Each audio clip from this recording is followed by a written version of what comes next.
జానకి జానకి మా జానకిని ఎక్కడైనా చూసారా? చూడలేదు. అయ్యో అమ్మా జానకి.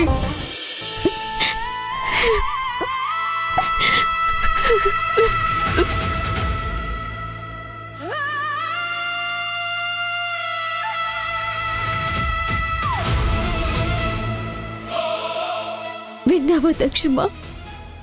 ఈరోజు మా నాన్న నాతో ఏమన్నారో విన్నావా? నేను ఆయన కూతుర్ని కాదంట, నేను ఇంట్లో పుట్టలేదంట.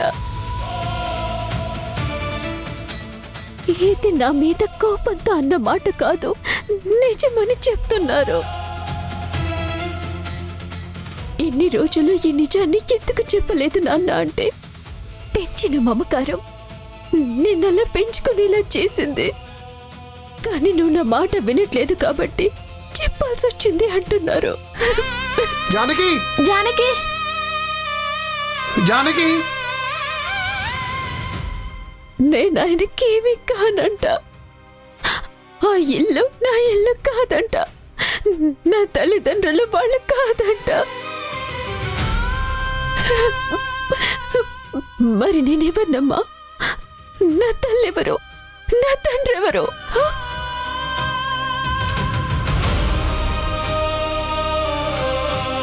జానకి జానకి నా తల్లిని మరిపించి నన్ను గొప్పగా పెంచిన మనిషి ఈరోజు నేను కూతుర్ని కాదంటే మరి నేనెవరిని?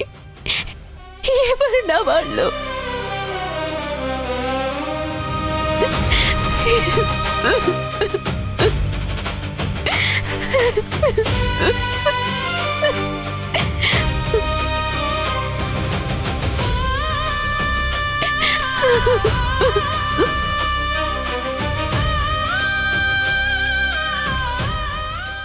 మీ సమాధి దగ్గరే ఈ ప్రశ్నల్ని నేను ఎందుకు అడుగుతున్నానో నాకు తెలియదు.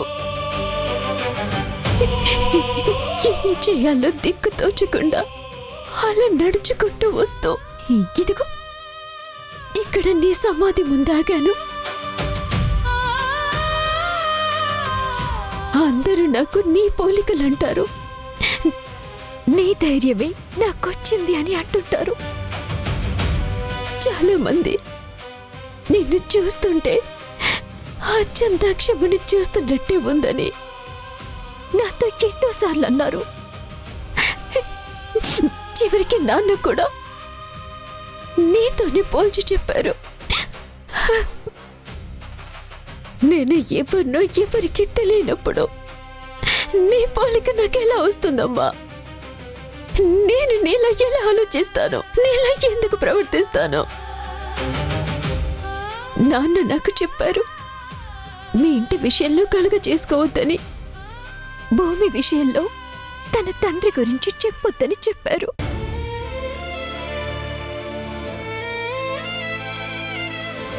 అక్కడ భూమి గురించి తప్పించిపోతున్న ఆదిత్య గారిని చూశాక తన కూతుర్ని తనకి చూపించకుండా ఎలా ఉంటాను? ఆ తండ్రి కూతుర్ని ఎలా విడదీస్తానమ్మా? అందుకే వాళ్ళిద్దరిని కలిపాను. అదేదో నేను చేసిన పాపమైనట్టు, అది నా జీవితానికి శాపమైనట్టు. ఈరోజు మా నాన్న నాతో మాట్లాడుతున్నారు. జానకి ఆయన తిట్టినందుకు కూడా నేను బాధపడట్లేదు, కానీ నేను ఆయన కూతుర్ని కాదు అన్న నిజాన్ని చెప్పారు. అది తట్టుకోవటం నా వల్ల కావట్లేదమ్మా.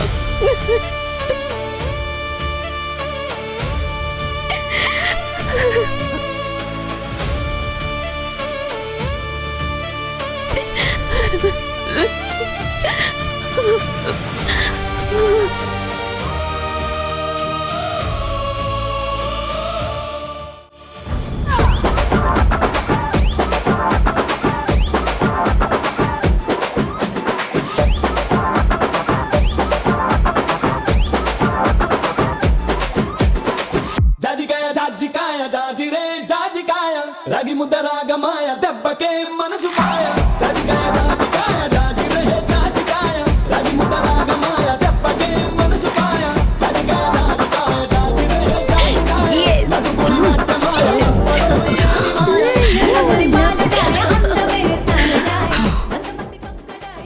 సంవత్సరాలకి ఇంట్లో పండగ కనిపిస్తోంది. ఎప్పుడూ రావాల్సిన దసరా నా ఇంటికి ముందే వచ్చింది. అవునమ్మా, నాన్నగారి మరణం తర్వాత ఆ కుటుంబం మీద పగ తీర్చుకోవాలని ఎన్నో విధాలుగా ప్రయత్నించాం. రుద్రాణితో 7 అడుగులు నడవగలిగాను కానీ ఆ కుటుంబంలో ఎవ్వరిని ఏడిపించలేకపోయాను. ఇప్పుడు ఆ ఇంటిల్లపాది ఏడుస్తున్నారు. ఇదంతా మన కుముది వల్లే జరిగిందే. మనం ఎవ్వరం సాధించలేనిదే మన ఇంటి ఆడపిల్ల సాధించిందే. అందుకు చాలా గర్వంగా ఉంది. అప్పుడే ఏమైంది బాబాయ్? ముందుంది ముసళ్ళ పండుగ. జస్ట్ నాంది మాత్రమే, ముగింపు ఎవరూ ఊహించలేరు. శభాష్ కుముదా, నా మనవరాలు అనిపించుకున్నావు. ఏ ఇంటి వారినైతే నా జీవితం మొత్తం శత్రువులా చూశానో, ఏ ఇంటి కన్నీళ్ళని చూడాలని నా కన్నీళ్లను దిగమింగుకుని బ్రతుకుతున్నానో, విధవనైన నేను ముత్తైదువుగా అలంకరించుకుని ఈ 4 గోడల మధ్య ఎందుకు బందీగా బ్రతుకుతున్నానో తెలుసా? నా భర్త మరణానికి కారకులైన ఆ కుటుంబం సర్వనాశనం అయ్యే వరకు నాలో పగ చల్లారకూడదని. ఉదయిస్తున్న సూర్యబింబంలా ఆ పగని నాకెప్పుడు గుర్తు చెయ్యాలని ఈ బొట్టు నా నుదుటికి పెట్టుకున్నాను. కాని ఇన్నాళ్ళు నా ఈ రూపాన్ని అద్దంలో చూసుకుని నేను కన్నీళ్లు పెట్టుకున్నాను.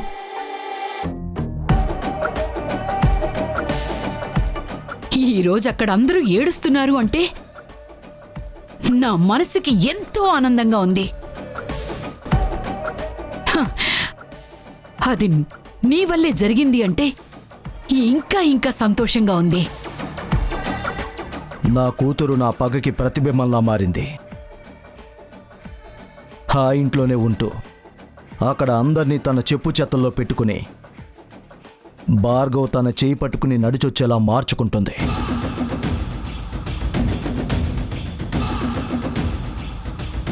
త్వరలోనే రుద్రాణి తలదించుకుని నీ దగ్గరికి వస్తుంది. నన్ను క్షమించండి అత్తయ్య అని నీ కాళ్ళు పట్టుకుంటుంది. అలా నా కూతురు చేయిస్తుంది. అందులో సందేహం ఏముంది? జరిగేది అదే కదా. ఇన్ని రోజులుగా నాన్నమ్మని చూడ్డానికి కూడా రాలేదు. ఈ ఇంటి ముందు నుంచి వెళ్తే ఈ ఇంట్లో అడుగు కూడా పెట్టలేదు. తన ఇంటి పేరు కూడా మార్చుకోలేదు. అదంతా తప్పే కదా. అది తెలుసుకునే రోజు వాళ్ళకి ఎంతో దూరంలో లేదు. అందుకే వాళ్ళ మాట నిలబెట్టుకోలేని పరిస్థితిని తీసుకొచ్చాను. భూమిని ఆ ఇంటికి దూరం చేశాను. త్వరలోనే బావని పెళ్లి చేసుకుంటాను.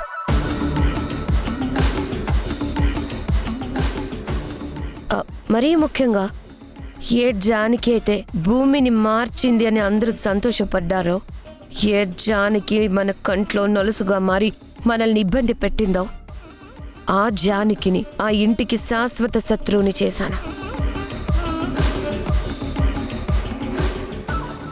ఇప్పుడు భూమి జానకి ఇద్దరు ఆ ఇంటికి శత్రువులయ్యారు. ఇదే అదునుగా తీసుకొని బావ మనసు మార్చి తన ఊహా సుందరిని నేనే అని నమ్మించి తనతో 7 అడుగులు నడుస్తాను.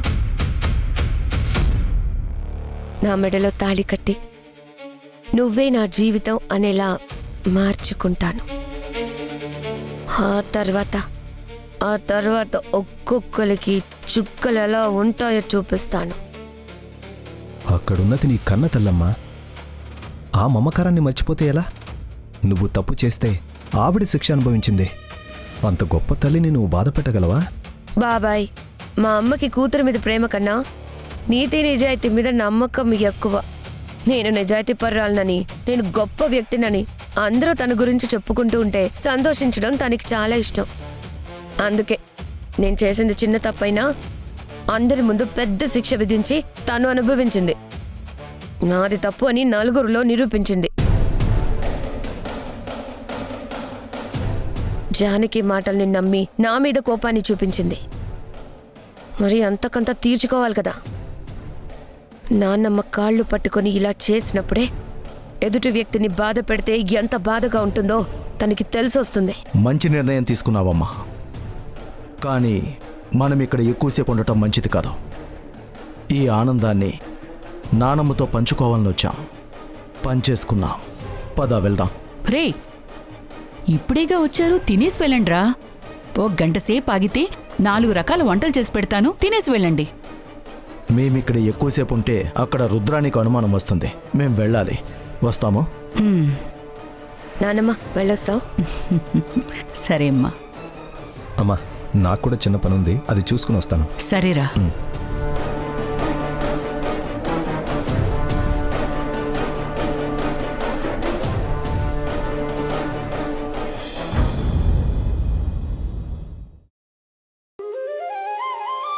జానకి, జానకి అమ్మా జానకి, జానకి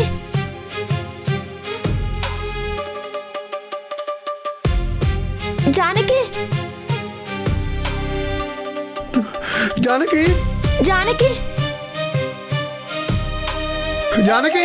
జానకి బాబు, మా జానకిని ఎక్కడైనా చూసారా? అదిగో అక్కడ ఉంది.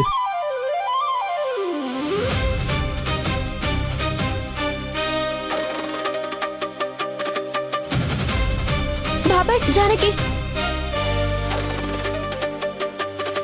జానకి.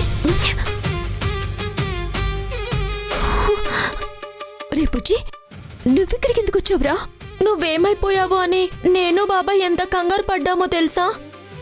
ఉదయం నుంచి నీ గురించి వెతుకుతూనే ఉన్నా. బాబాయ్ చూడు ఎంత కంగారు పడుతున్నాడో.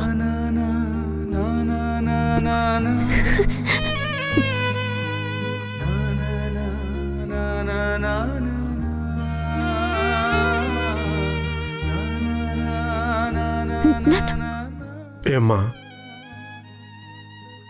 నీ తండ్రి అంత పరాయివాడైపోయాడా? కనీసం నాన్న అని పిలవాలనిపించలేదా? మీరే చెప్పారు కదా మీకు నాకు ఏ సంబంధం లేదు అని. నేను మీ కూతుర్ని కాదు అని. మిమ్మల్ని అలా పిలవచ్చో లేదో నాకు తెలీదు.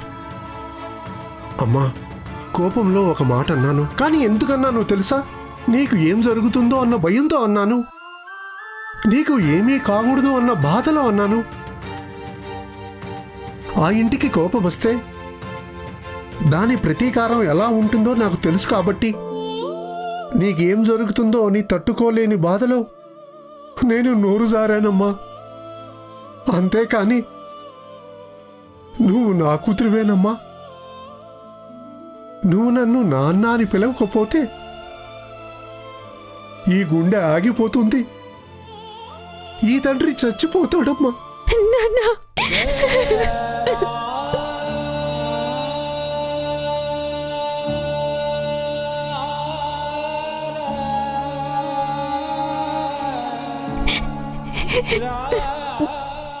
చూడమ్మా, నువ్వు నన్ను నాన్న అని పిలవకపోతే నేను కూడా మీ అమ్మ దగ్గరికి వెళ్ళిపోతాను. అయ్యో నాన్న, నిన్ను నాన్న అని పిలవకుండా నేనెలా ఉండగలను? నా మీద ఎంతో మమకారాన్ని పెంచుకున్నావు, నన్ను ఎంతో ప్రేమగా చూసుకున్నావు. నాకు బాధ కలగకూడదని నువ్వు ఎంతలా బాధపడ్డావో నాకు తెలుసు. నిన్ను బాధ పెట్టిన కూతుర్ని నాన్న నేను. కానీ నన్ను బాధ పెట్టిన తండ్రిని మాత్రం నువ్వు కాదు. క్షమించమ్మా, కోపంలో నిన్ను నానా మాటలు అన్నాను. బుజ్జి వచ్చి నువ్వు ఎక్కడికో వెళ్ళిపోయావని చెప్పినప్పుడు నా గుండె ఆగిపోయిందమ్మా. మళ్ళీ ఈ కళ్ళతో నిన్ను చూసే వరకు కన్నీళ్లతోనే ఉన్నాను. ఇంకెప్పుడు నన్ను వదిలి వెళ్ళకమ్మా. నువ్వు వెళ్ళిపోతే ఈ ప్రాణం వదిలేయడం తప్ప నాకు వేరే దారి లేదు. అలా మాట్లాడుతున్నానా? మిమ్మల్ని విడిచి నేను ఎక్కడికి వెళ్ళను. ఇంకా ఏడుస్తూ ఇక్కడే ఉంటారా? పదండి ఇంటికి వెళ్దాం.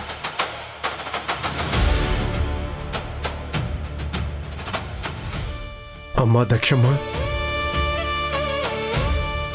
నిజంగా నువ్వు దేవతవమ్మా. నా కూతురు ఎక్కడ ఉందా అని వెతుక్కుంటూ ఉంటే నిన్ను అమ్మా అని పిలిచినందుకు నీ సమాధి తనకి నీడగా మార్చి ఇక్కడే ఉంచా. నా కూతుర్ని మళ్ళీ నా కంటికి చూపించా. నిజంగా నువ్వు దేవతవమ్మా.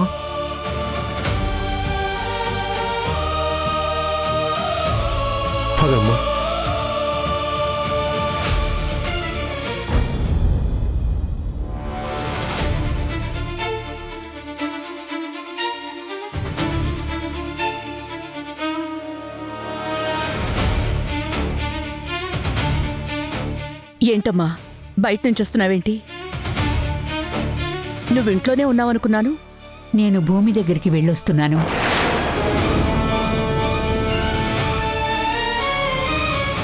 అక్కడికి నువ్వెందుకు వెళ్ళావమ్మా? వెళ్లే ముందు కనీసం మాకు మాటైనా చెప్పాలి కదా. నువ్వక్కడికి వెళ్ళడం ఎందుకమ్మా? మనల్ని కాదనుకుని వెళ్ళిపోయాక ఇంకా ఏ బంధుత్వం కలుపుకుందామని అక్కడికి వెళ్ళావు? అదేంటత్త అలా అంటావు? భూమి తన తండ్రి దగ్గరికి వెళ్ళినా తను మన ఇంటి మనిషి కాకుండా పోతుందా? అలా ఎలా వదిలేస్తాం? వదిలేక ఏం చేయమంటావు? తనకి పెళ్లి చేస్తామన్నావు, ఈ ఇంటి కోడల్ని చేసి ఈ ఇంటి మహారాణిని చేస్తామన్నావు.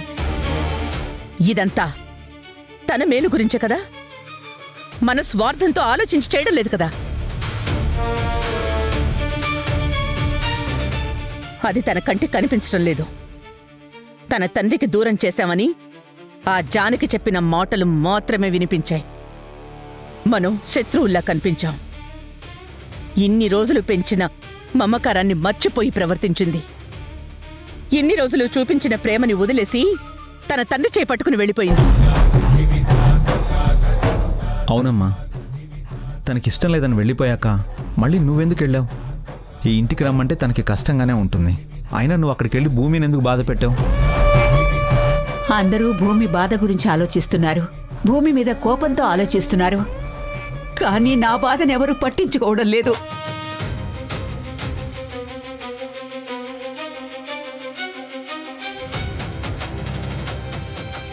దక్షకిచ్చిన మాట ఏమవ్వాలి? మనిషి లేకపోవచ్చు, కానీ ఇచ్చిన మాట మాత్రం ఎప్పటికీ నిలబడే ఉంటుంది. మాటకంత విలువుంది కాబట్టే ఈ ఇంటికి కూడా అంత గౌరవం ఉంది. కానీ మనింట్లోనే ఆ మాట నిలబడినప్పుడు ఈ ఇంటి పరువు ఏమవుతుంది?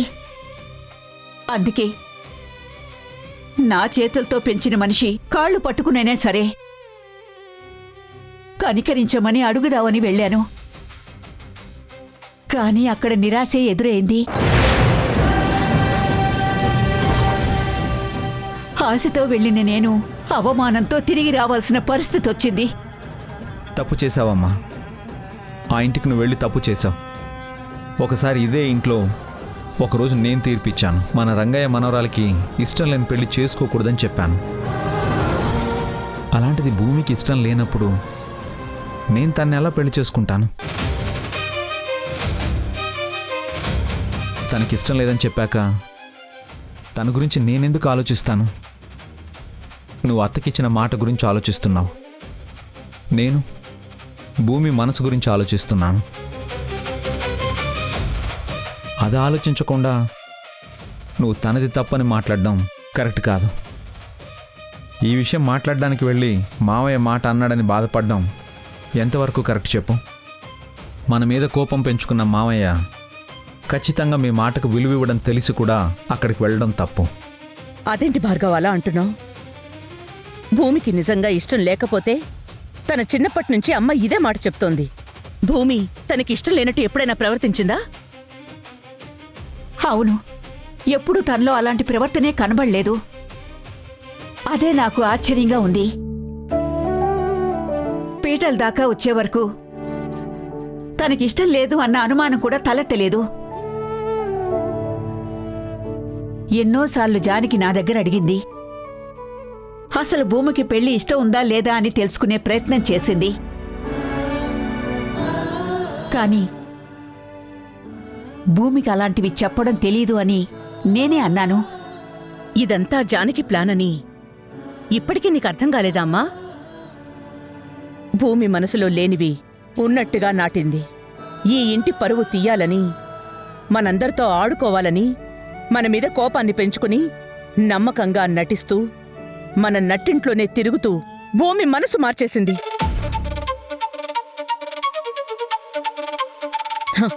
నీ తండ్రి నీ ఇల్లు అని రెచ్చగొట్టి ఈ ఇంటికి దూరం చేసింది. భూమిని దోషిగా చూపించింది. మనల్ని భూమి దృష్టిలో శత్రువుల్ని చేసి మన పరువు తీసేదాకా తీసుకొచ్చింది. భూమి ఈ ఇంటికి దూరం అవ్వడానికి కారకురాలు ఆ జానకి. తన తల్లికి ఇచ్చిన మాట కూడా కాదని ఆ తల్లికి ద్రోహం చేసిన తండ్రి దగ్గరికి వెళ్ళడానికి కారణం కూడా ఆ జానకి.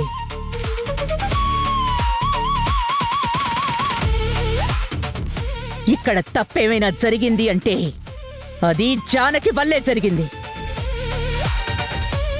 ఈ విషయంలో కర్త కర్మ క్రియ అంతా జానకే. ప్రతిదీ జానకి చాలా తెలివిగా చేసింది. మనందరి ముందు భూమిలో తెలివితేటలు నేర్పిస్తున్నట్టు నటించి తెలివిగా భూమి మనసు మార్చేసి ఇంత చేసిన జానకి నాకు అస్సలు మనిషిలా కూడా కనిపించటం లేదు. ఇంకెప్పుడు నాకు తెలియకుండా నువ్వా ఇంటికి వెళ్ళకమ్మా. పద.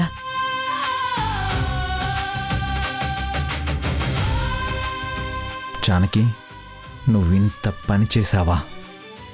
నిన్ను వదిలిపెట్టను.